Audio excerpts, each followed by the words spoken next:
Hey everyone, my name is Jyoti Kiran and I welcome you to the official channel of A1 English Academy.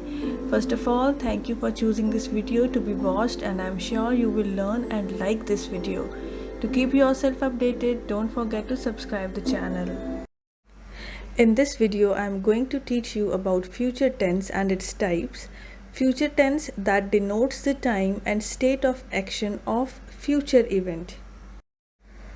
Future tense has four types: simple, continuous, perfect, and perfect continuous. You can see the example: she will work in a bank. She will be working in a bank. She will have worked in a bank. She will have been working in a bank. All these sentences are talking about future action, but the ways are different. Now we will see the difference, that how they are different and how we are going to use these rules in our sentences. The very first is the simple future tense, that is used for an action that will occur in the future. See the examples: I will go to the cinema next week. They will meet him for the meeting. We will get the chance to spend time with each other. All these sentences talk about the action which is going to happen in the future, but the time is not fixed. Let's see in detail that when should we use the future simple tense. First of all, we use the future simple with will to predict the future. It is the basic way we talk about the future in English, and we often use it if there is no reason to use another future tense. We can use it for future facts and for things that are less certain. See the example: how it is used to predict future. The sun will rise at 6 a.m. I think she will win the next election. So we are not certain about these things to happen, but we are predicting. Second, when we make promises or request or refusal. We can also say that it's about wanting to do something or not wanting to do something in the future. Let's read the examples. I will help you with homework. So this is something I want to do. I won't go to the party. So this is something which I don't want to do. We also use simple future in first conditionals and in other sentences that have a conditional feeling. See the example: if it doesn't rain, we will go to the park. Let's arrive early. That will help us to relax. So these are the conditional sentences, and in the first part we have used present tense and in the second part we have used simple future. In British English, instead of will, shall is used with I and we. For example, shall I open the window? Where shall we go tonight? These forms are used when you want to get someone's opinion, especially for offers and suggestions.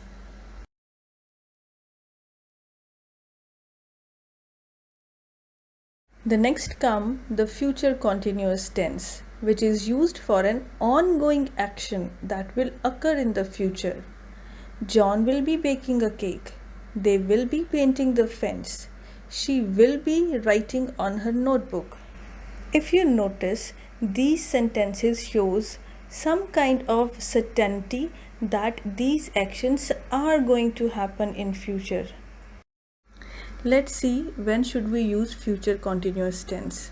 We use it to talk about an action in the future that overlaps another shorter action or a time.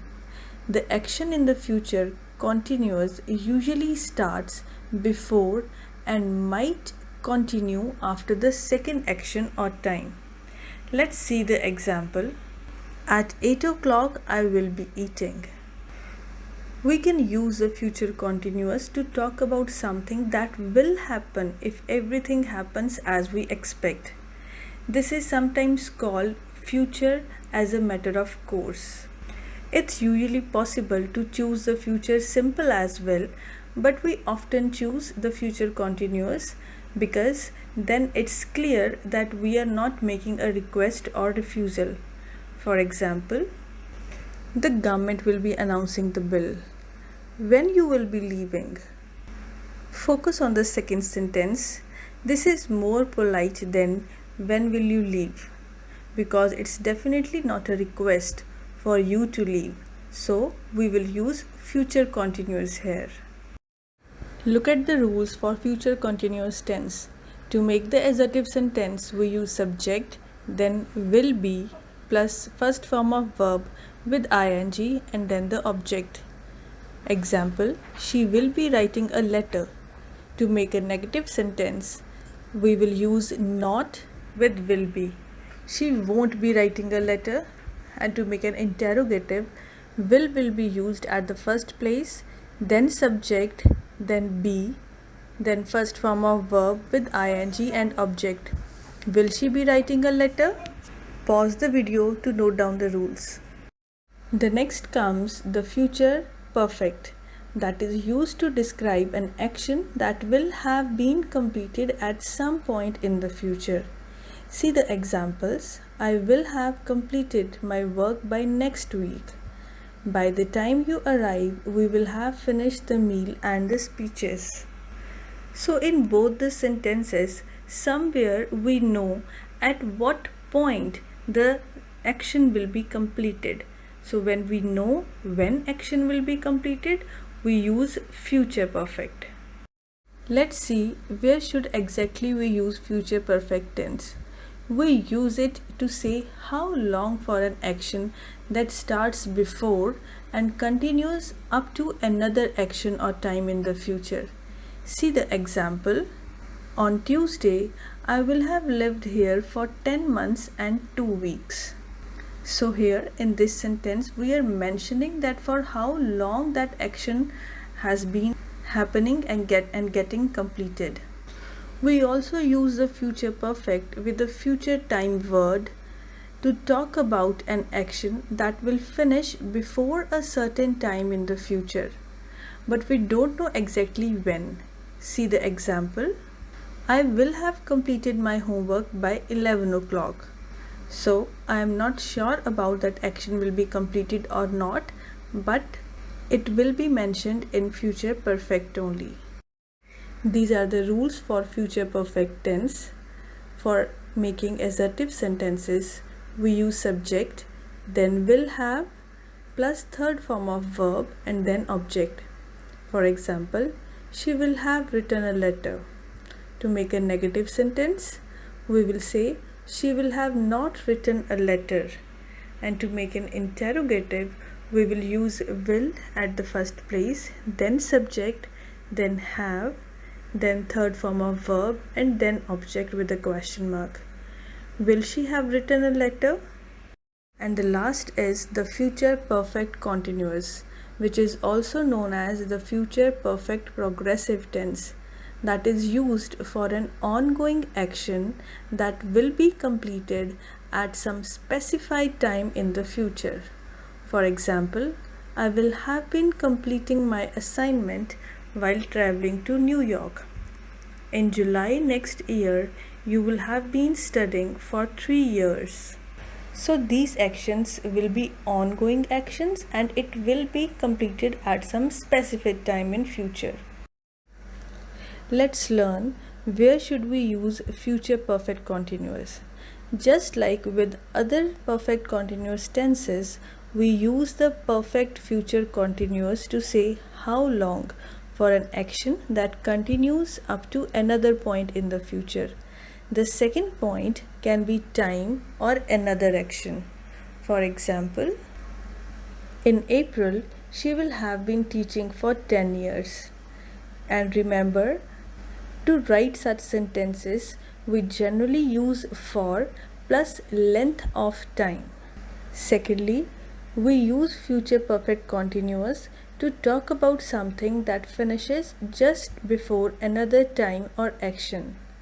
It is often used because there will be a result at the second point in the future. For example, by the time the boat arrives, they will have been living without proper food for 2 weeks. These are the rules which we apply on future perfect continuous tense. To make an assertive sentence, first of all we use the subject, then will have been plus first form of verb and then the object. She will have been writing a letter. To make a negative, we will use not with will have. So we will say she won't have been writing a letter. And to make an interrogative, will be used at the first place, then subject, then have been, then first form of verb with ing and then the object. Will she have been writing a letter? You can pause the video to note down the rules. This table is for your recapitulation. All the rules have been mentioned and one example is used with all rules.